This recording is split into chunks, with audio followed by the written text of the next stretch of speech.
একটা ভূমিকম্প হবে পৃথিবীর পূর্ব দিকে। পৃথিবীর পূর্ব দিক মানে এই যে ভারত, পাকিস্তান, বাংলাদেশ, শ্রীলঙ্কা, ইন্দোনেশিয়া, ঠিক আছে, এই সিঙ্গাপুর, এই যে কন্টিনেন্ট মালয়েশিয়া, এটা পৃথিবীর পূর্ব দিক। এদিকে একটা ভূমিকম্প হবে।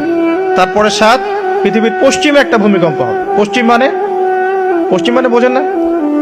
পশ্চিমা বিশ্ব না, সৌদি আরব না, পশ্চিমা বিশ্ব, ব্রিটেন, ফ্রান্স, জার্মানি, তারপরে রাশিয়ান কন্টিনেন্ট, হ্যাঁ, ইউক্রেন, এদিকে আপনার আমেরিকা, এই পুরো পশ্চিমা বিশ্ব, এখানে একটা ভূমিকম্প হবে বড়। এবং এগুলো এমন হবে যেগুলোতে ভূমি মাটিতে ধসে যাবে, মাটিতে ডুবে যাবে। ভূমিকম্প না, ভূমিধস। 8 পৃথিবীর মাঝখানে মধ্যপ্রাচ্যে একটা ভূমিকম্প হবে, যেখানে আমাদের সো কল্ড আমিরুল মুমিনিনরা থাকে, এদের এখানে একটা ভূমিকম্প হবে ইনশাআল্লাহ। আর 9 ইয়েমেন থেকে একটা আগুন বের হবে।